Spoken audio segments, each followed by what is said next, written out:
मंडळी, आज बनवूयात नागपंचमीसाठी गव्हाची खीर।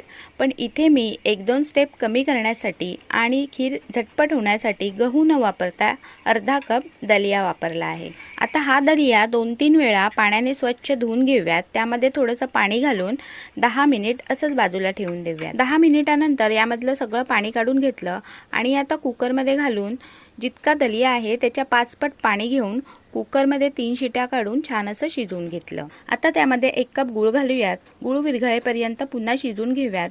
त्यामध्ये आता 1 चमचा वेलची पावडर आणि 1 चमचा सुंठ पावडर घालूयात, मिक्स करूयात। 2 चमचे तुपामध्ये सुक्या खोबऱ्याचे काप आणि बदामाचे काप चांगले खरपूस होईपर्यंत फ्राय करून घेऊयात आणि हे खिरीमध्ये मिक्स करूयात। आता जितकी खीर खायची आहे तेवढ्याच खिरीमध्ये दूध घालूयात आणि छान एकदा एक उकळी काढून घेऊयात। मस्त अशी गरमागरम पौष्टिक स्वादिष्ट खीर तयार आहे। तुम्हाला जर ही रेसिपी आवडली तर एकदा नक्की ट्राय करा।